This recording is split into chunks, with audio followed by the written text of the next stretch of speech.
പിതാവിൻ്റെയും പുത്രൻ്റെയും പരിശുദ്ധാത്മാവിൻ്റെയും നാമത്തിൽ ആമേൻ. എൻ്റെ പ്രിയപ്പെട്ടവരെ, വീണ്ടും എല്ലാ ദിവസവും നമ്മളെ കർത്താവിൽ കണ്ടുമുട്ടുന്നത് ഒരു ഭയങ്കരമായ ദൈവാനുഗ്രഹത്തിൻ്റെ കാലഘട്ടമാണ്. നിങ്ങളിത് ഈ ശുശ്രൂഷ മുടങ്ങാതെ കൂടുന്നതിൽ സന്തോഷമുണ്ട്. കാര്യം ദൈവാനുഗ്രഹത്തിൻ്റെ തുടർച്ചയാണത്. അതിൽ ഗ്യാപ്പ് വിടാതിരിക്കാൻ പ്രത്യേകം ശ്രദ്ധിക്കണം. Okay, let's come to the prayer. ഏറ്റു പ്രാർത്ഥിക്കുക. പ്രത്യക്ഷീണ പ്രാർത്ഥന.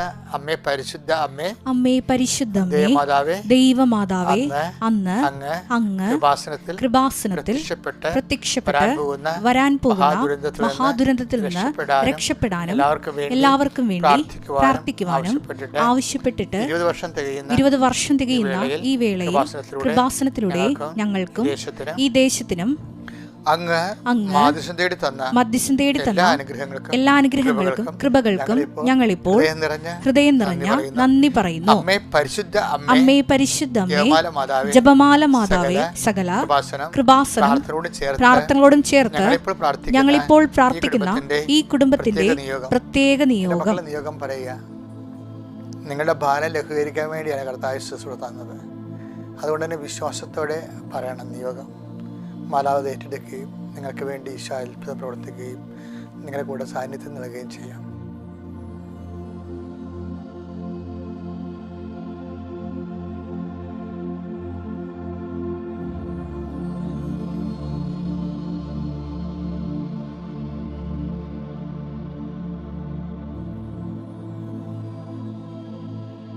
അമ്മയുടെ പ്രത്യക്ഷീകരണത്തിന്റെ ഈ ദ്വാദശക വേളയിൽ ഞങ്ങൾക്ക് സാധിച്ചു തരുവാൻ കനിയണമേ. വിശ്വാസ പ്രമാണം. സർവശക്തനായ പിതാവും ആകാശത്തിന്റെയും ഭൂമിയുടെയും സൃഷ്ടാവുമായ ദൈവത്തിൽ ഞാൻ വിശ്വസിക്കുന്നു. അവിടുത്തെ ഏകപുത്രനും ഞങ്ങളുടെ കർത്താവുമായ ഈശോ മിശിഹായിലും ഞാൻ വിശ്വസിക്കുന്നു. ഈ പുത്രൻ പരിശുദ്ധാത്മാവിനാൽ ഗർഭസ്ഥനായി കന്യകാമറിയത്തിൽ നിന്ന് പിറന്ന് പൊന്തിയോസ് പീലാത്തോസിന്റെ കാലത്ത് പീഡകൾ സഹിച്ച് കുരിശിൽ തറയ്ക്കപ്പെട്ട് മരിച്ച് അടക്കപ്പെട്ട് പാതാളങ്ങളിൽ ഇറങ്ങി മരിച്ചവരുടെ ഇടയിൽ നിന്ന് 3-ാം നാൾ ഉയർത്ത് സ്വർഗത്തിലേക്ക് എഴുന്നള്ളി സർവശക്തിയുള്ള പിതാവായ ദൈവത്തിന്റെ വലതുഭാഗത്തിരിക്കുന്നു. അവിടെ നിന്ന് ജീവിക്കുന്നവരെയും മരിച്ചവരെയും വിധിക്കുവാൻ വരുമെന്നും ഞാൻ വിശ്വസിക്കുന്നു. പരിശുദ്ധാത്മാവിലും ഞാൻ വിശ്വസിക്കുന്നു. വിശുദ്ധ കത്തോലിക്കാ സഭയിലും പുണ്യവാന്മാരുടെ ഐക്യത്തിലും പാപങ്ങളുടെ മോചനത്തിലും ശരീരത്തിന്റെ ഉയർപ്പിലും നിത്യമായ ജീവിതത്തിലും ഞാൻ വിശ്വസിക്കുന്നു. ആമേൻ. സ്വർഗ്ഗസ്ഥനായ ഞങ്ങളുടെ പിതാവേ, അങ്ങയുടെ നാമം പൂജിതമാകണമേ. അങ്ങയുടെ രാജ്യം വരണമേ. അങ്ങയുടെ തിരുമനസ് സ്വർഗത്തിലെ പോലെ ഭൂമിയിലും ആകണമേ. അന്നു വേണ്ടുന്ന ആഹാരം ഇന്ന് ഞങ്ങൾക്ക് തരണമേ. ഞങ്ങളോട് തെറ്റ് ചെയ്യുന്നവരോട് ഞങ്ങൾ ക്ഷമിക്കുന്നത് പോലെ ഞങ്ങളുടെ തെറ്റുകൾ ഞങ്ങളോടും ക്ഷമിക്കണമേ. ഞങ്ങളെ പ്രലോഭനത്തിൽ ഉൾപ്പെടുത്തരുതേ, തിന്മയിൽ ഞങ്ങൾ രക്ഷിക്കണമേ. ആമേൻ. നന്മ നിറഞ്ഞ മറിയമേ, സ്വസ്തി. കർത്താവ് അങ്ങയുടെ കൂടെ സ്ത്രീകളിൽ അങ്ങ് അനുഗ്രഹിക്കപ്പെട്ടവളാകുന്നു. അങ്ങയുടെ ഉദരത്തിൻ ഫലമായി ഈശോ അനുഗ്രഹിക്കപ്പെട്ടവനാകുന്നു. പരിശുദ്ധ മറിയമേ, തമ്പുരാന്റെ അമ്മേ, പാപികളായ ഞങ്ങൾക്ക് വേണ്ടി ഇപ്പോഴും ഞങ്ങളുടെ മരണസമയത്തും തമ്പുരാനോട് അപേക്ഷിക്കണമേ. ആമേൻ. എൻ്റെ പ്രിയപ്പെട്ടവരെ, നമ്മൾ പ്രാർത്ഥനയിലേക്ക് പോവുകയാണ്. നിങ്ങൾ സന്തോഷത്തോടെ നിങ്ങളുടെ മാനസികാവസ്ഥ എന്ത് തന്നെ ആയിക്കൊള്ളട്ടെ, കർത്താവിൻ്റെ തിരുസന്നിധി വരുമ്പോൾ എല്ലാം പരിഹരിക്കുന്നതിന് മുമ്പിലാണ് നിൽക്കുന്നതിനുള്ള ബോധമാണ് നമ്മുടെ സന്തോഷം. കർത്താവെ, ഞങ്ങൾ വ്യത്യസ്തങ്ങളായ ജീവിത ഭാരങ്ങളുമായിട്ടാണ് എഴുന്നേറ്റ് വരണത്. ഞങ്ങളുടെ ഉത്തരവാദിത്തങ്ങൾ അനേകമാണ്. ഞങ്ങൾക്ക് തന്നെ ഞങ്ങളുടെ കഴിവ് കൊണ്ട് അത് പരിഹരിക്കാൻ പറ്റാത്തത് കൊണ്ടാണ് ഞങ്ങളുടെ അമ്മയായ പരിശുദ്ധ അമ്മ മാതാവിൻ്റെ തിരുസന്നെ മാധ്യസ്ഥയിലെ അങ്ങയുടെ നാമത്തിൽ ഞങ്ങളെ ശരണം വെക്കുന്നത്. കർത്താവെ, നിന്നെ ശരണം വെക്കുന്ന അങ്ങയുടെ മക്കളോട് നീ കൃപ തോന്നണം. കർത്താവ്, ഞങ്ങളുടെ കഴിവ് കൊണ്ടല്ല, അത് നിൻ്റെ കൃപ കൊണ്ട് തന്നെയാണ്. നിൻ്റെ കൃപ കൊണ്ടെന്ന് വെച്ച് കഴിഞ്ഞാൽ നിൻ്റെ പിതാവ് നിന്നിൽ പ്രസാദിച്ചതാണ് ഞങ്ങളുടെ കൃപയെന്ന് ഞങ്ങൾ മനസ്സിലാക്കുന്നു. ഈശോയെ, നിൻ്റെ നാമത്തിൽ നിന്ന് മഹത്വം ഉണ്ടാകട്ടെ. ഈ നാളിതുവരെ ഞങ്ങളെ സന്ധിച്ചതിന് നന്ദി പറയുന്നു. ഇനിയുള്ള ഈ ദിവസത്തിന് അതാത് ദിവസം അതാതിൻ്റെയുള്ള ഉത്കണ്ഠകൾ മതിയെന്നങ്ങ് പറഞ്ഞപ്പോൾ ഇന്നത്തെ ഉത്കണ്ഠകൾ അങ്ങയുടെ തിരുസന്നിധിയിൽ പരിശുദ്ധ അമ്മ മുഖേന സമർപ്പിച്ചുകൊണ്ട് ഞങ്ങൾ പ്രാർത്ഥിക്കുന്നു.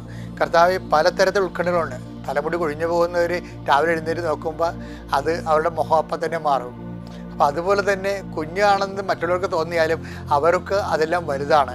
അതുകൊണ്ട് തന്നെ ചെറുതും വലുതുമായ എല്ലാ ദുഃഖങ്ങളും പീഡകളും ഞെരുക്കങ്ങളും ഉത്കണ്ഠകളും കർത്താവെ, നിൻ്റെ തിരുസന്നിധിയിൽ ഈ പ്രഭാതത്തിൽ സമർപ്പിക്കാൻ ഞങ്ങൾക്ക് ഇടയാക്കിയത് നന്ദി പറയുന്നു. കർത്താവ്, നിൻ്റെ തിരുമുറുവാർന്ന വലതുകരം അങ്ങയുടെ മുമ്പിൽ നമ്മുടെ ശിരസ്കരായി നിൽക്കുന്ന അങ്ങയുടെ മക്കളുടെ മേൽ നിൻ്റെ തിരുമുറുവാർന്ന വലതുകരം ആണിപ്രതാർന്ന അത്ഭുതകരം കർത്താവെ, നീ വെക്കണമെന്ന് പ്രാർത്ഥിക്കുന്നു. കർത്താവെ, നിൻ്റെ വിശുദ്ധ പൗരോഹിത്യത്തെ മഹത്വപ്പെടുത്തണമേ. കർത്താവെ, സഭയിലുള്ള സാന്നിധ്യം പ്രകടമാക്കണമേ. 38 വർഷം ഞാൻ അർപ്പിച്ച കുർബാനയുടെ യോഗ്യതയാൽ കൃപാസന അൾത്താറ് ജീവനോടെ പ്രത്യക്ഷപ്പെട്ട പരിശുദ്ധ അമ്മയുടെ മധ്യസ്ഥത കൃപാസന അൾത്താറ് നടന്ന 10,000-കണക്കിന് ആരാധന ശക്തിയാൽ ഇപ്പോൾ അങ്ങയുടെ തിരുസന്നിധിയിൽ നിയോഗം സമർപ്പിച്ചുകൊണ്ട് പ്രാർത്ഥിച്ചു നിൽക്കുന്ന എല്ലാ മക്കളും അടിപ്പണ പോലെ വൈദാക്കാലം പോലെ ദൈവികമായ ശക്തി നിങ്ങളൊക്കെ ആവശ്യിക്കട്ടെ എന്ന് പ്രാർത്ഥിക്കുന്നു. ദൈവത്തിൻ്റെ കണ്ണങ്ങൾ ആവശ്യിക്കട്ടെ. കർത്താവിന് മുഴുക്കിടന്ന് ഒഴുകുന്ന വിശുദ്ധമായ രക്തം നിങ്ങളുടെ മേൽ തളിക്കപ്പെടട്ടെ. കർത്താവിന് തിരുവിലാവിൽ ഒഴുകുന്ന വിശുദ്ധമായ രക്തം നിങ്ങളുടെ മേൽ ചിന്തപ്പെടട്ടെ. ദൈവത്തിൻ്റെ ഉന്നതമായ നാമത്തിൽ സകലവിധ പാപങ്ങളും സകലവിധ ഭാരങ്ങളും യേശുക്രിസ്തു നാമം നീങ്ങിപ്പോകട്ടെ. കർത്താവ് അന്ധന് കാഴ്ച നൽകുവനെ, ക്ഷേടന് കേൾവി നൽകുവനെ, ഊമന് സംഭാഷണം നൽകുവനെ, മഹോത്സവപ്പെടുത്തവനെ, തവാരൂസപ്പെടുത്തവനെ, മരിച്ചു ഉയർപ്പിച്ചവനെ, എൻ്റെ കർത്താവിൻ്റെ ഉന്നതമായ നാമത്തിൽ സഭയുടെ അധികാരത്തിൽ കുരിശിൻ്റെ അടയാളത്തിൽ ഇന്നത്തെ യാത്രകളിലെല്ലാം കണ്ടുമുട്ടുന്ന വ്യക്തികൾ ഈശോയുടെ നാമത്തിൽ അനുഗ്രഹിക്കപ്പെടട്ടെ. ഞങ്ങൾ ഇടപെടുന്ന വ്യക്തികൾ ഈശോയുടെ നാമത്തിൽ അനുഗ്രഹിക്കപ്പെടട്ടെ. ഞങ്ങളെ ചെന്നെത്തുന്ന സ്ഥലങ്ങൾ, ഇടങ്ങൾ, സന്ദർശിക്കുന്ന കാര്യങ്ങൾ, സംസാരിക്കുന്ന സംഭാഷണ വിഷയങ്ങളെല്ലാം പരിശുദ്ധാത്മാവ് നിറയട്ടെ. എൻ്റെ കർത്താവിൻ്റെ ഉന്നതമായ നാമത്തിൽ സഭയുടെ അധികാരത്തിൽ ഇന്ന് രാത്രി ഞങ്ങളുടെ ഉത്തരവാദിത്തങ്ങളെല്ലാം നിർവഹിച്ചുകൊണ്ട് ഞങ്ങൾ കർത്താവ് വിശ്രമത്തിൽ പ്രവേശിക്കുന്നവരെ ദൈവത്തിൻ്റെ കരുണ നിങ്ങൾ ആവശ്യിക്കട്ടെ. നിത്യം പിതാവും പുത്രനും പരിശുദ്ധാത്മാവായ സർവ്വീശ്വരെ നീക്കും. ആമേൻ. എൻ്റെ പ്രിയപ്പെട്ടവരെ, നമ്മൾ ഇന്ന് വായിക്കുന്ന കേൾക്കുന്ന സുവിശേഷം, ഇത് നമുക്കറിയാം. ഇന്ന് ആൾക്കാരൊക്കെ ഇതിനെ വിളിക്കുന്നത് അനുദിന അനുഗ്രഹ പ്രാർത്ഥന എന്നതിനേക്കാൾ ഉപരി അവർ ഡെയിലി ബ്രെഡ് എന്നാണ്. വലിയ രസമുള്ള പേരാണ്. കർത്താവ് ഈ ശുശ്രൂഷ ആരംഭിച്ച ദിവസം തന്നെ തന്ന പേരാണ് ഡെയിലി ബ്രെഡ് എന്ന്. നേരെ ഒത്തിരി പങ്ക്തികളുണ്ട് നമ്മുടെ സോഷ്യൽ മീഡിയയിൽ. പക്ഷെ ഇതിൻ്റെ പേര് അവർ ഡെയിലി ബ്രെഡ് എന്നാണ്. എന്ന് വെച്ച് കഴിഞ്ഞാൽ കർത്താവ് നമ്മൾ പഠിപ്പിച്ച പ്രാർത്ഥനയിൽ അന്നു വേണ്ടി ആഹാരം ഇന്ന് ഞങ്ങൾക്ക് തരണമേ. ആ ഡെയിലി ബ്രെഡിൻ്റെ ഭാഗമായിട്ടാണ് നമ്മൾ ഇന്ന് സുവിശേഷം വായിക്കാൻ പോകുന്നത്. 12:50 വിശുദ്ധ ലൂക്കായുടെ സുവിശേഷം 12-50 വാക്യം വായിക്കാം.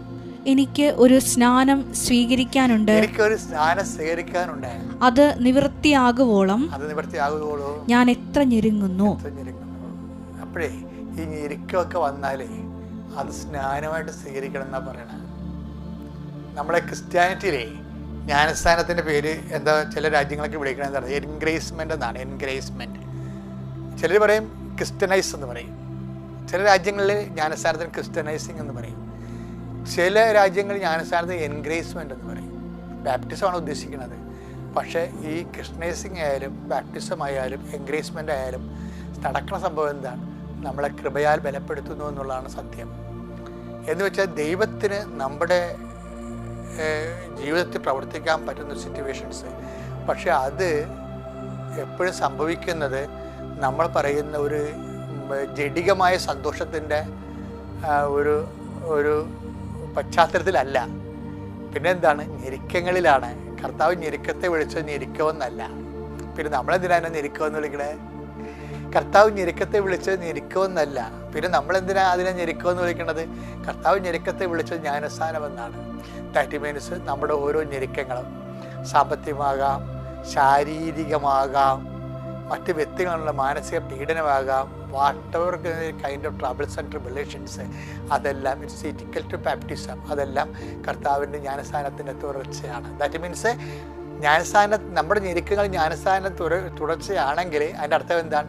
അത് എൻഗ്രേസ്മെൻ്റ് തുടർച്ചയാണ്. എന്ന് വെച്ചാൽ കൃപാവർഷത്തിൻ്റെ തുടർച്ചയാണ്. അപ്പോൾ ഓരോ സങ്കടം വരുമ്പോഴും ഇതെനിക്ക് ഞെരുക്കമാണെന്ന് പറയരുത്. ഞാൻ ജ്ഞാനസ്ഥാനത്തിൽ പെട്ടിരിക്കുന്നു, കർത്താവിനെ എൻഗ്രേസ് ചെയ്തുകൊണ്ടിരിക്കുന്നു. നോക്കുമ്പോൾ നമ്മൾ നന്ദിയോടെയാണ് ക്ലേശങ്ങൾ സ്വീകരിക്കേണ്ടത്. Okay, thank you.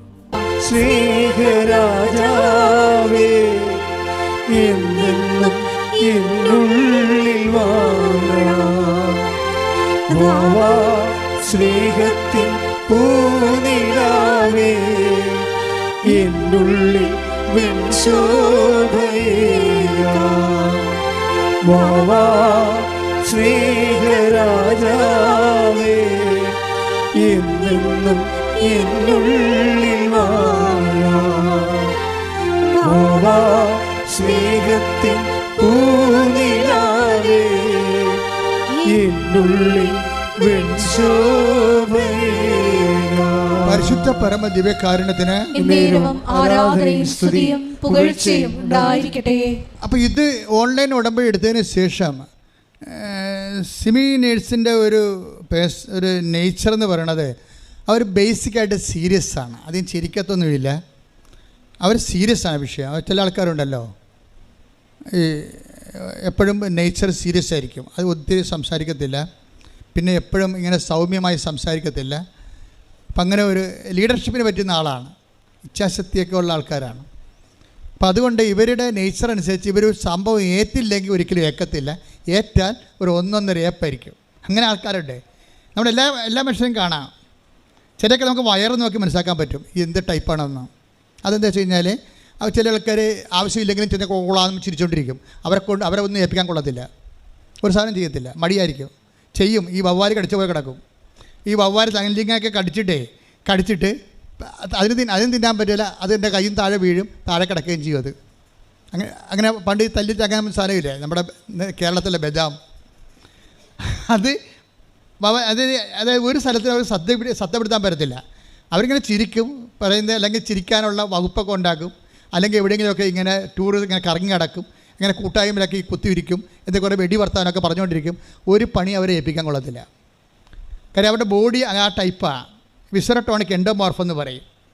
അത് നമ്മുടെ ഈ നമ്മുടെ ഈ അണ്ടം വികസിക്കുമ്പോൾ തന്നെ അകത്തെ ചോപ്പ് കാമ്പാണ് കൂടുതൽ പ്രിഡോമിനൻ്റായിട്ട് വളർന്നു വരണമെങ്കിൽ അവർക്ക് കല്യാണം ഭയങ്കര ഇഷ്ടമായിരിക്കും. മരണത്തിലൊന്നും പോകത്തില്ല അധികം. മരണത്തിൽ പോയാൽ തന്നെ അവിടെ പോയിരുന്നുണ്ട് എന്തെങ്കിലുമൊക്കെ പറഞ്ഞുകൊണ്ട് ആൾക്കാരെ ആരുടെയെങ്കിലും പെട്ടയ്ക്ക് തൂങ്ങി വല്ല വെള്ളം അടിക്കാനും പോയിട്ട് അവിടെ ഇരുന്ന് ഷാപ്പിൽ ഇരുന്ന് വർത്താനം പറയും, ബാറിലിരുന്നുണ്ട്. അങ്ങനെ ടൈപ്പുണ്ട്. അങ്ങനെ ഓരോ മനുഷ്യർ ഇവരെന്ന് പറഞ്ഞാൽ സീരിയസ് ബോഡിയാണ് ഇവരുടെ. ഇവർ ഒരു കാര്യം പറഞ്ഞാൽ ഉണ്ടെങ്കിൽ ഉണ്ട്, ഇല്ലെങ്കിൽ ഇല്ല. ഇവർ ഓൺലൈൻ ഉടമ്പടി എടുത്ത് പിന്നെ എന്താ സംഭവം, ഇവർ മൊത്തം അങ്ങോട്ട് അതിൻ്റെ അകത്ത് ആ ഓൺലൈൻ ഉടമ്പടിയാണല്ലോ എടുത്തതെന്നല്ല, അവർ കൃത്യമായിട്ട് വചനം വായിക്കാൻ തുടങ്ങി. ഒരാളിൻ്റെ മാറ്റം കണ്ടില്ലേ? ഇവിടെ വന്നിട്ട് മാതാവ് അവധിയിലാണെന്ന് പറഞ്ഞ് പോയ പാർട്ടിയാണ്. ആ ഓൺലൈൻ ഉടമ്പടി എടുത്തു കഴിഞ്ഞപ്പോൾ ഉടനെ അവർ കൃത്യമായിട്ട് വചനം വായിക്കാൻ തുടങ്ങി. 5:30 എഴുന്നേറ്റ് വചനം വായിക്കും, ഇംഗ്ലീഷ് പത്രം കൂടുതൽ വരുത്തിക്കും, എന്നിട്ട് ഓരോ ഇംഗ്ലീഷ് പള്ളി കൊണ്ടേ കൊടുക്കും. ഇംഗ്ലീഷ് പത്രമല്ലേ? അപ്പോൾ ഇംഗ്ലീഷ് കമ്മ്യൂണിറ്റി അവിടെ ഇംഗ്ലണ്ടിലുണ്ടല്ലോ, ലണ്ടനിൽ ഇംഗ്ലീഷ് കമ്മിറ്റിയുണ്ട്, പള്ളിയുണ്ടല്ലോ, അവിടെ കൊണ്ടുപോയി സായിപ്പന്മാരോട് കൃപാസനത്തെക്കുറിച്ച് സംസാരിക്കും. കണ്ടാ, അവർ പത്രം കൊടുക്കുക മാത്രമല്ല ചെയ്യണത്, പിന്നെ എന്താണ്, മറ്റൊരു സമൂഹത്തോട് മാതാവിൻ്റെ പ്രത്യക്ഷീകരണത്തെക്കുറിച്ച് സംസാരിക്കുകയും. അപ്പോൾ സീരിയസ് വൈറ്റ് ഉടമ്പടിയാണത്, സീരിയസ് ആയ വിഷയം. സീരിയസ് ആയപ്പോൾ സിമി പറയുന്നൊരു സംഭവമുണ്ട്, മകൻ്റെ കാര്യം ഞാൻ മറന്നുപോയെന്ന്. അതിന് അഭിഷേകം എന്ന് പറയണത്. തന്നെയല്ല, മകനെക്കുറിച്ച് ആ സ്കൂളിൽ ചേർത്തപ്പോൾ എന്നെ അവിടുന്ന് എല്ലാവരും വിളിക്കാൻ തുടങ്ങി. എന്താണ്, അവിടുത്തെ ഹെഡ് മിസ്ട്രസ് വരെ എന്നെ വിളിച്ചു. എന്താണ്, മകൻ്റെ നല്ല നല്ല കാര്യങ്ങൾ പറയാൻ വിളിച്ചെന്ന്, അവൻ്റെ സ്വഭാവവും. അപ്പോൾ ദൈവം ആ ഉടമ്പടി എടുത്തെന്നർത്ഥം. എന്താ കാര്യം, ദൈവത്തിൻ്റെ ഉടമ്പടി സിമി എടുത്തു. സിമി സീരിയസ് ആയി. ഇത് പണ്ട് ഉടമ്പടിയുടെ കാലം തുടങ്ങിയപ്പോൾ ദൈവം എന്നോട് പറയുന്നൊരു വാക്കുണ്ടായിരുന്നു. അത് ഒത്തിരിപ്പോഴും ഞാൻ പറഞ്ഞിട്ടുണ്ട്. If you are serious God will be sincere, if you are sincere God will be serious. അതാണ് ഉടമ്പടിയുടെ ഒരു ഇക്വേഷൻ, സമവാക്യം എന്ന് പറഞ്ഞ ഇതാണ്. നമ്മൾ സീരിയസ് ആണെങ്കിൽ ദൈവവും സിൻസിയറായിരിക്കും ഈ വിഷയത്തിന് മേലെ, നേരെ മറിച്ചും. അപ്പം നമ്മളിതിൽ അഴകുഴമ്പൻ ഉടമ്പടി എടുത്തിരിക്കണമെങ്കിൽ ഈ വിഷയം മുമ്പത്തേക്കാൾ അളിയാൻ സാധ്യതയുണ്ട്. വെറുതെ അതാണ് ഞാൻ പറയണത്, ആലപ്പുഴ വന്ന് പണി മേടിക്കരുതെന്ന് പറയത്തില്ലേ, അതിൻ്റെ കാരണം അതാണ്. എന്താ കാര്യം, ചില ആൾക്കാർക്ക് ഇതെടുക്കാൻ അർഹതയില്ല. അവർ ടേസ്റ്റ് ഉടമ്പടിയുടെ ഉപ്പ് നോക്കാൻ വന്ന ആൾക്കാരാണ്. ഇട്ട് നോക്കാം, ഇങ്ങനെ കൊത്തുണ്ടാന്ന് നോക്കി, ചൂണ്ടയിടത്തില്ല, കൊത്തി നോക്കാം, മീനുണ്ടെങ്കിൽ പിടിക്കുകയാണെങ്കിൽ. ഒരു സംഭവമെങ്കിലും നടന്നാൽ നമുക്ക് പത്രം കൊടുക്കാം, പ്രത്യക്ഷ പ്രാർത്ഥനയ്ക്ക് നേരത്തെ എഴുന്നേക്കാം. ഒരു സംഭവമെങ്കിലും നടന്നു കിട്ടിയാൽ പ്രത്യക്ഷ പ്രാർത്ഥനയ്ക്ക് നേരത്തെ എഴുന്നേക്കാം, 5:30 എഴുന്നേക്കാം. ഒരു സംഭവം നടന്നില്ലെങ്കിൽ പാർട്ടി പണ്ടത്തതുപോലെ 7 മണിക്ക് എഴുന്നേക്കത്തുള്ളൂ പ്രത്യക്ഷയുടെ പ്രാർത്ഥനയ്ക്ക്. അപ്പോൾ കഴിഞ്ഞിരിക്കുന്ന സമയം. ഇതാണ് ഈ ബ്ലാക്ക് ഉടമ്പടി എന്ന് പറയണത്. നിങ്ങൾ അതിൻ്റെ അകത്ത് കാര്യം, ഇതിൻ്റെ അകത്തൊരു നീതിയുടെ മാർഗ്ഗമുണ്ട്. നീതിയുടെ മാർഗ്ഗത്തിൻ്റെ 2ാം സെക്ഷൻ വായിച്ചേ. ശ്രുതിക്കട്ടെ, ഹല്ലേലൂയ. എന്നാൽ ചുങ്കക്കാരും വേശ്യകളും അവനിൽ വിശ്വസിച്ചു, നിങ്ങൾ അത് കണ്ടിട്ടും അവനിൽ വിശ്വസിക്കത്തക്ക വിധം അനുദപിച്ചില്ല. വിശ്വസിക്കത്തക്ക വിധം. ഓക്കെ, അപ്പോൾ വിശുദ്ധ ലൂക്കായുടെ മത്തായിയുടെ സുവിശേഷം 21:32 എന്താ പറയണത് എന്ന് പറഞ്ഞ, വിശ്വസിക്കത്തക്ക വിധം അനുദപിച്ചില്ല.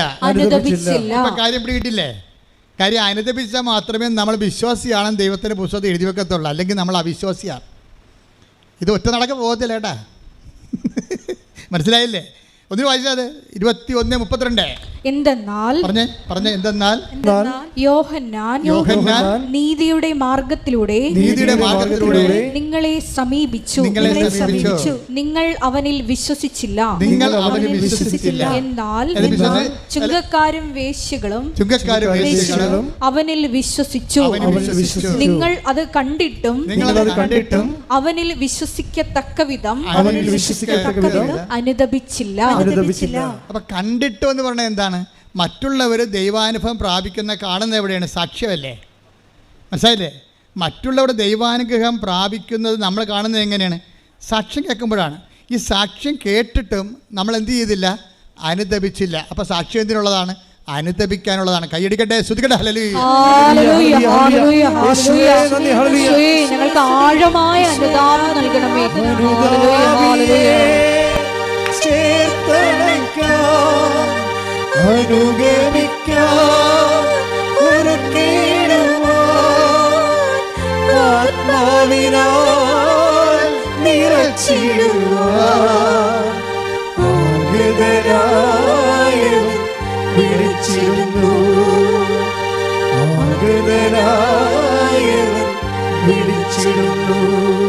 പരിശുദ്ധ പരമ ദിവ്യകാരുണ്യത്തിന് യോഹന്നാന്റെ സുവിശേഷം അല്ല, യോഹന്നാനിലെ നേരത്തെ വായിച്ച ഭാഗം വായിച്ച പട്ടാളക്കാരുടെ അതിന്റെ മുകളിലും താഴെയുള്ള വചനങ്ങൾ വായിച്ച് ശ്രുതികട ഹല്ലേലൂയ.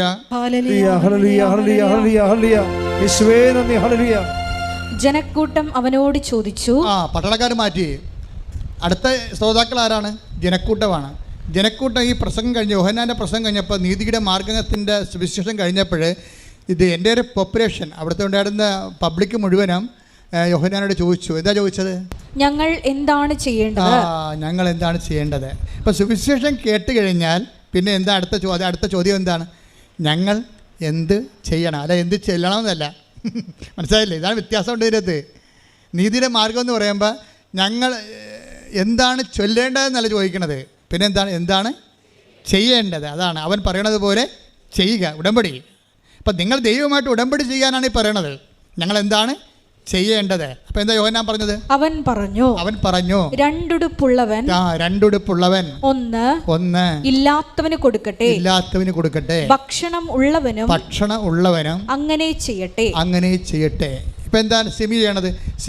സിമിയുടെ ഭക്ഷണമുണ്ട്, പക്ഷേ ഇംഗ്ലണ്ടിൻ്റെ നിയമം അനുസരിച്ചുകൊണ്ട് ഭക്ഷണം ഇങ്ങനെ കൊടുക്കാൻ പറ്റത്തില്ല. ഇപ്പം തന്നെ നമ്മുടെ തേനില്ലേ, തേന് നേരത്തെ എടുത്തുകൊണ്ടിരുന്ന സ്ഥലത്ത് നിന്ന് അതെവിടെ നിന്ന് ഖാദിയുടെ മദ്ര ഇവിടെ ജാർഖണ്ഡിൽ നിന്ന് എടുത്തുകൊണ്ടിരുന്നത്, അത് നമ്മൾ കട്ട് ചെയ്തിട്ട് കാഞ്ഞിരപ്പള്ളി രൂപതയെ വിളിച്ച് പറഞ്ഞു ഇതിൻ്റെ പ്രോസസ്സ് ചെയ്യണ മെഷീനുണ്ട്.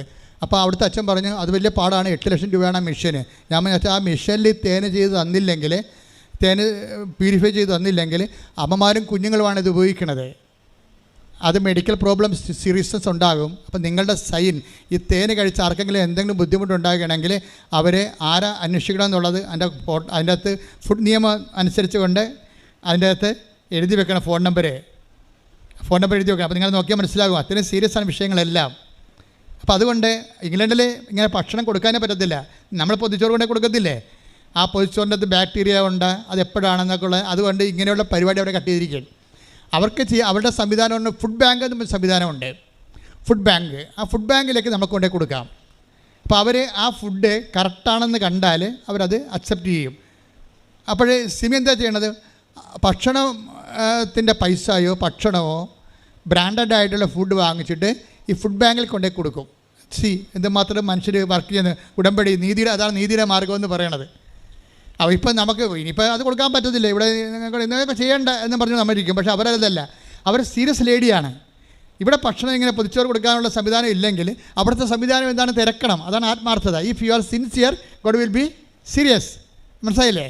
അപ്പോൾ അവിടെ ഭക്ഷണം കൊടുക്കാൻ പറ്റുന്നില്ല എന്നുണ്ടെങ്കിൽ പിന്നെ എന്താണ് അവിടുത്തെ മാർഗം? അപ്പോൾ തിരക്കി പറഞ്ഞു ഇവിടെ ഫുഡ് ബാങ്ക് ഉണ്ട്, അവിടെ കൊണ്ടേ കൊടുത്താൽ ഗവൺമെൻറ്റിൻ്റെ ഉദ്യോഗസ്ഥന്മാരാണ് അത് കൈകാര്യം ചെയ്യണത്. ഗവൺമെൻറ് ലോ അനുസരിച്ചുകൊണ്ട് അവർ തന്നെ വേണ്ട സ്ഥലത്തേക്ക് ഡിസ്ട്രിബ്യൂട്ട് ചെയ്തോളൂ. അപ്പോൾ ഇവർ പിന്നീട് പൈസ കിട്ടുന്നതനുസരിച്ചുള്ള ഫുഡ് ബാങ്കിനെ സഹായിക്കാൻ തുടങ്ങി. എന്താ കാര്യം? ഭക്ഷണമുള്ളവൻ ഭക്ഷണമില്ലാത്തവന് കൊടുക്കണം. ഇപ്പോൾ നിങ്ങൾ തന്ന വസ്ത്രം എല്ലാം എന്താ ചെയ്തിരിക്കണത്? ആ വസ്ത്രം നിങ്ങൾ ഇവിടെ ഒരു 2 ലോറിക്കാൻ പറ്റിയ വസ്ത്രം നിങ്ങൾ തന്നിട്ടുണ്ട്. നല്ല പുതിയ വസ്ത്രങ്ങളാണ് പലരും തന്നത്. അതപ്പം തന്നെ വയനാടിന് ഉരുൾപൊട്ടിയെന്ന് കേട്ട് അവിടെ ആൾക്കാർ അഭയാർത്ഥികളായി പോയെന്ന് കേട്ടപ്പോൾ തന്നെ എന്ത് ചെയ്ത്, അപ്പം തന്നെ ഇവിടുന്ന് 2 വണ്ടി നിറച്ച് ഉടുപ്പുമായി പോയി. ഉടുപ്പും പിന്നെ ഒരു 10 ചാക്ക് അരിയും പയറും എല്ലാമായിട്ട് പോയി. പിന്നെ പൈസയും കൊടുത്തു. എമർജൻസി. കാര്യം അവിടെ നമുക്ക് വെച്ച് താമസിക്കാൻ പറ്റത്തില്ല. നിങ്ങൾക്കൊക്കെ ഇതൊക്കെ പിരിവെടുത്തൊക്കെ വരണം. ഞങ്ങൾക്കിവിടെ ഇതിന് സംവിധാനമുണ്ട്. അത് നിങ്ങൾ തന്നെ സംവിധാനമാണ്. ഉടമ്പടിയുടെ ഭാഗമാണ്. എന്ന് വെച്ച് കഴിഞ്ഞാൽ ഉടമ്പടി നിലനിൽക്കുന്നത് എപ്പോഴും ചെയ്യുന്നതിലാണ്. അതാണ് നീതിയുടെ മാർഗം. ഇപ്പം ജനക്കൂട്ടത്തോട് പറഞ്ഞത് എന്താണെന്ന് അറിയാവോ? നിങ്ങൾ ഭക്ഷണം കൊടുക്കണം. പിന്നെ എന്താ പറഞ്ഞത്? നിങ്ങൾ വസ്ത്രം കൊടുക്കണം. ഇപ്പോൾ പുതിയൊന്നും അല്ലേ, ഉടമ്പടിയിലുള്ളതാണ്. ഞങ്ങൾ എന്ത് ചെയ്യണമെന്ന് വചനം കേട്ടവർ ചോദിച്ചു. ഞങ്ങൾ എന്ത് ചെയ്യണം? എന്താണ് നിങ്ങൾ ചെയ്തത്? ദൈവത്തെ അവൻ പറയണ പോലെ ചെയ്യാൻ പറഞ്ഞിട്ട് നിങ്ങൾ എന്താണ്? ഒന്നാമത്തെ എൻ്റെ സഹോദരനോട് ഞാൻ കാലെ പിടിച്ച് പറയുകയാണ്, നമ്മൾ എന്ത് ചെയ്താലും മുതലാകാത്ത ഒരാളാണ് മുകളിൽ തലക്ക് തൂങ്ങി വിറകെ തൂങ്ങി നന്നായിട്ട് കിടക്കണത്. എന്താ കാര്യം? അങ്ങയുടെ കയ്യിലുള്ള മൊത്തം അങ്ങനെ ചെലവഴിച്ച്. ഇപ്പം മടി എനിക്ക് ഭയങ്കര ഇഷ്ടമാണ് കർത്താവിനെ കുറിച്ച് രൂപം കാണാൻ. എന്താ കാര്യം അറിയാമോ? മടി തുറന്നിട്ടിരിക്കണം. ഇനി ഒന്നും ഇല്ലെന്ന് പറയും. ഇനി ഒന്നുമില്ല, തരാനുള്ള എല്ലാം തന്ന് കേട്ടോ. മടി തുറന്ന് കിടക്കണം കണ്ടില്ലേ? മടി തുറന്ന കർത്താവിൻ്റെ കുരിശുരൂപം കാണുമ്പോൾ എൻ്റെ കണ്ണ് നിറയെ. ശരിക്കും പറഞ്ഞാൽ ഇനി ഒന്നുമില്ല. ഇത് തന്നെ അപ്പായ്ക്കും സംഭവിച്ചത്. അപ്പായി ഇതന്നെ പറയും, എന്താണ്? തൻ്റെ ഏകജാതിനെ നൽകാൻ തക്ക വിധം എന്ന് പറഞ്ഞ്, തൻ്റെ ഏകജാതിനെ നൽകാൻ തക്കവിധം അത്രമാത്രം ദൈവം ലോകത്തെ സ്നേഹിച്ചു. കൈയടിച്ച് ശ്രുതികട്ടെ ഹല്ലേലൂയ.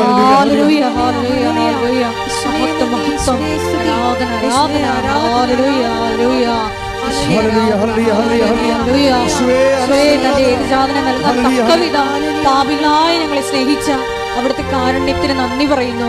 ഈശോയെ, ഞങ്ങൾക്ക് ആഴമായ അനുതാപം നൽകണമേ. Hallelujah, hallelujah. ക്രൂശിൽ കണ്ടു ഞാൻ നിൻ സ്നേഹത്തെ, ആഴമാർന്ന നിൻ മഹാത്യാഗത്തെ. ക്രൂശിൽ കണ്ടു ഞാൻ നിൻ സ്നേഹത്തെ, ആഴമാർന്ന നിൻ മഹാത്യാഗത്തെ.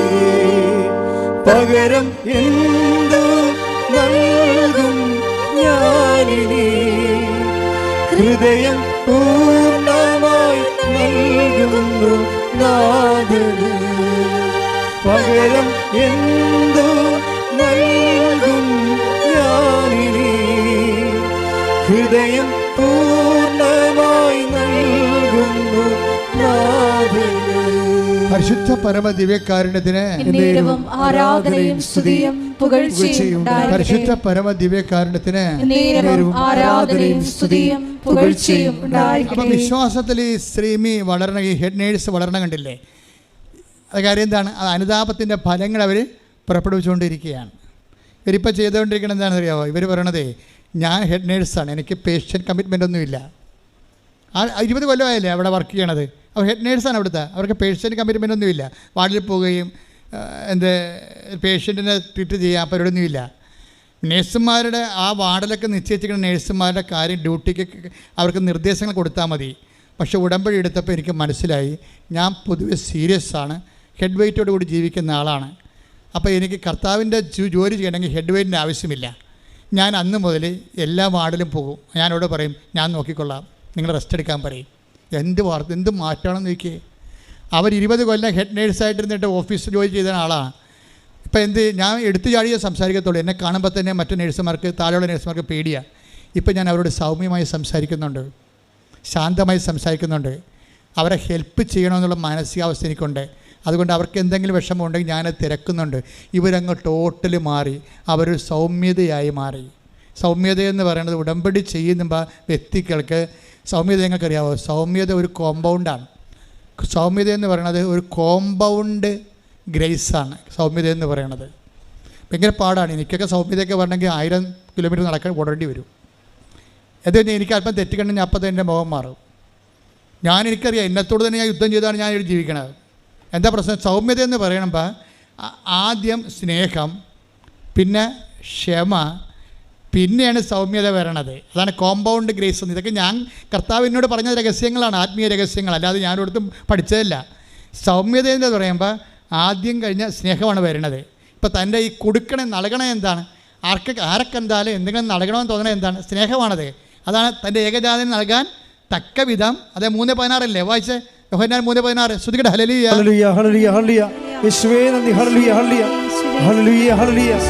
യോഹന്നാൻ 3:16. യോഹന്നാൻ 3:16. എന്തെന്നാൽ എന്തെന്നാൽ അവനിൽ വിശ്വസിക്കുന്ന ഏവനും നശിച്ചു പോകാതെ നിത്യജീവൻ പ്രാപിക്കുന്നതിനു വേണ്ടി തന്റെ ഏകജാതനെ നൽകാൻ തക്കവിധം ദൈവം ലോകത്തെ അത്രമാത്രം സ്നേഹിച്ചു.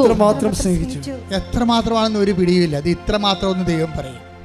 നീ എന്നെ എന്തുമാത്രം സ്നേഹിച്ചെന്ന് ചോദിച്ചാൽ ദൈവം പറയും, നീ കുരിശിട്ട് നോക്ക്, എൻ്റെ ഏകജാതനെ ഇതുപോലെ നൽകാൻ തക്ക വിധം അത്രമാത്രം സ്നേഹിച്ചു.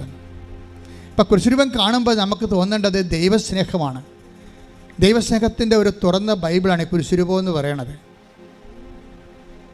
അതുകൊണ്ട് തന്നെ കുരിശുരൂപം ചിലരോട് ചോദിക്കുക, അച്ഛാ കുരിശുരൂപം വീട്ടിൽ വെക്കാൻ പറ്റുമോ അച്ഛാ? എന്താണ് കാര്യം? അന്ധവിശ്വാസികളെ, വിശുദ്ധ അന്ധവിശ്വാസികളുണ്ടേ. കുറേ ആൾക്കാർ അന്ധവിശ്വാസികളെ രണ്ടായിട്ട് തിരിക്കാം. ഒന്ന് അവിശുദ്ധ അന്ധവിശ്വാസികളും പിന്നെ വിശുദ്ധ അന്ധവിശ്വാസികളും. അവർ വിശ്വാസികളായിരിക്കുമ്പോൾ തന്നെ അവർക്ക് ഇതിൻ്റെ അകത്ത് കുറേ, അച്ഛാ കുരിശുരൂപം വീട്ടിൽ വെക്കാമോ അച്ഛാ? എന്നോട് നേരെ പച്ചക്കറിൻ്റെ മുഖത്ത് ചോദിക്കണാണേ. അപ്പോൾ എന്താ കാര്യം? കുരിശുരൂപം വീട്ടിൽ വെച്ചാൽ നമ്മൾ മരിക്കുമ്പോൾ തലയ്ക്ക് വെക്കണമല്ലേ കുരിശുരൂപം. അപ്പോൾ വീട്ടിൽ മരണം ഉണ്ടാകുന്ന അവർ വിശ്വസിക്കണത്. പരിപാടി തിണ്ടിയില്ലേ? പിശാച് എന്തും തന്ത്രപരമായിട്ടാണ്. പക്ഷേ കുരിശിൽ കർത്താവ് കിടക്കുമ്പോൾ എന്താ തോന്നണത്? അത് 3:16. അത് 3:16. എന്താണത്? തൻ്റെ ഏകജാതനെ നൽകാൻ തക്ക വിധം ഇത്രമാത്രം. അതാണ് സംഭവം. ദൈവം നമ്മളെ സ്നേഹിച്ചു. കൈയടിക്കട്ടെ.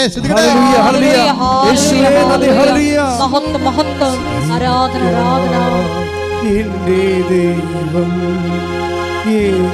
ഏകജാതനെ നൽകി എനിക്കായി എൻ്റെ യേശു പരിഹാരം ബലിയായി മനുഷ്യനു വേണ്ടി ക്രൂശിൻ്റെ മാറിൽ പാപിയെ പോലെ പിടഞ്ഞവനേ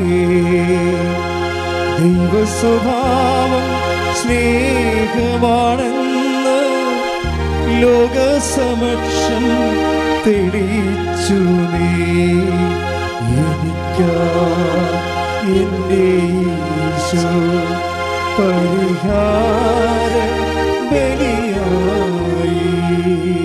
പരിശുദ്ധ പരമദിവ്യകാരുണ്യത്തിന് നേരവും ആരാധനയും സ്തുതിയും പുകഴ്ചയും ഉണ്ടായിരിക്കട്ടെ. അത് എൻ്റെ മക്കളെ, അതുകൊണ്ട് നമ്മൾ ദൈവത്തിൻ്റെ ഒരു മൈൻഡ് സെറ്റ് എന്ന് പറയണത് ഒന്നും മുതലാകത്തില്ല. അതാണ് പ്രശ്നം. ഒന്നും മുതലാകത്തില്ല. അത് നിങ്ങൾക്ക് മനസ്സിലാകണം. എന്താ ഒന്നും മുതലാകത്തില്ലെന്ന് പറയും? ഇപ്പോൾ തൻ്റെ ഏകജാതനെ നൽകാൻ തക്ക വിധം ദൈവം അത്രമാത്രം സ്നേഹിച്ചു. ഇനി ഏകജാതം വന്നപ്പോൾ നമ്മളോട് ചോദിച്ചത് എന്താണ്? വിശേഷവിധിയായി നിങ്ങൾ എന്താണ്? അതാണ് പ്രശ്നം. നമ്മൾ സാധാരണ രീതിയിൽ ചെയ്താലൊന്നും ദൈവത്തിന് മുതലാകത്തില്ല. 5:46 എടുത്ത് ശ്രുതിക്കട്ടെ. ഹല്ലേലൂയ. നിങ്ങളെ സ്നേഹിക്കുന്നവരെ നിങ്ങൾ സ്നേഹിച്ചാൽ, കേട്ടോ ഒന്ന് പറഞ്ഞേ, നിങ്ങളെ സ്നേഹിക്കുന്നവരെ മാത്രം നിങ്ങൾ സ്നേഹിച്ചാൽ നിങ്ങൾക്ക് എന്ത് പ്രതിഫലമാണ് ലഭിക്കുക?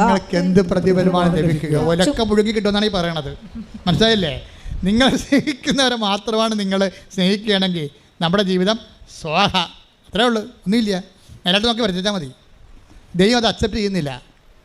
എന്താ കാര്യം? അടുത്ത നോക്കിയേ, എന്താണ്? ചുങ്കക്കാർ പോലും. അതെ, ചുങ്കക്കാർ പിന്നെയും വരാൻ തുടങ്ങി. ചുങ്കക്കാർ പോലും അന്നത്തെ ഏറ്റവും കൂടുതൽ പാപികളുടെ കൂടെ ചേർത്തിരുന്ന ആൾക്കാരെയാണ് ചുങ്കക്കാർ. വേശ്യാവൃത്തിയും ചുങ്കപ്പണിയുമാണ് യഹൂദൻ ഒരിക്കലും അക്സെപ്റ്റ് ചെയ്യാത്ത സാധനം. അവർ പോലും പറഞ്ഞേ, ചുങ്കക്കാർ പോലും അത് തന്നെ ചെയ്യുന്നില്ലേ? ചുങ്കക്കാർ പോലും അവരെ സ്നേഹിക്കുന്നവരെ തന്നെ അവർ സ്നേഹിക്കുന്നില്ലേ? സഹോദരങ്ങളെ മാത്രമേ, സഹോദരൻ കുടുംബക്കാരില്ലേ, കുടുംബക്കാരും സമുദായക്കാരും ഒക്കെ ഇല്ലേ, അവരെ മാത്രമേ നിങ്ങൾ അഭിവാദനം ചെയ്യുന്നുള്ളെങ്കിൽ വിശേഷവിധിയായി കിടക്കുന്ന ചട്ടിങ്കലോ. എന്താണ് വിശേഷവിധിയായി? ഇവിടെ എന്താണ് നിങ്ങൾ ചെയ്യുന്നത്? വിജാതീയരും ദൈവത്തെ അറിയാത്തവരും അത് തന്നെ ചെയ്യുന്നില്ലേ? അപ്പോൾ ഇതിനകത്ത് നമ്മുടെ സ്റ്റാറ്റസ് ആൻഡ് റാങ്കിങ് വർദ്ധിപ്പിക്കണം. എന്ത് ചെയ്യണം? അതായത് നമ്മൾക്ക് സ്വാഭാവികമായിട്ടുള്ള കമ്മിറ്റ്മെൻറ്റ് സ്നേഹമായിട്ട് ദൈവം കണക്കാക്കുന്നില്ല. സ്വാഭാവികമായ കമ്മിറ്റ്മെൻ്റ് ഇല്ലേ? അമ്മ മകൾക്ക് കൊടുക്കുന്നു, അമ്മായിയമ്മ മരുമകൾക്ക് കൊടുക്കുന്നു, അങ്ങനെ നാട്ടുകാർ നമ്മളെ വീട്ടിലുള്ള ബന്ധുക്കൾക്ക് സ്വന്തപ്പെട്ട് കൊടുക്കുന്നു. ഇതൊന്നും സ്നേഹമായിട്ട് ദൈവം കണക്കാക്കുന്നില്ല. അപ്പം തന്നെ നമ്മുടെ കാര്യത്തിൽ തീരുമാനമായി. ഇവിടെ എന്താ പറയണത്? മത്തായി 5:46 എന്താ പറയുന്നത്? വിശേഷ വിധിയായി നിങ്ങൾ എന്താണ് ചെയ്യുക? അപ്പം ദൈവം അവൻ പറയണ പോലെ ചെയ്യാം, പക്ഷേ വിശേഷ വിധിയായി ചെയ്യണം. മനസ്സിലായില്ലേ? എന്ന് വെച്ചാൽ നമ്മുടെ സ്വാഭാവിക കടമകളുടെ അപ്പുറത്തേക്കാണ് ഉടമ്പടി നിങ്ങളെ പിടിച്ചോണ്ട് പോണത്, കൈ പിടിച്ചോണ്ട് പോണത്. എന്ന് വെച്ചാൽ അത് നിത്യതയിലേക്കാണ്. കൈ അഴിക്കട്ടെ.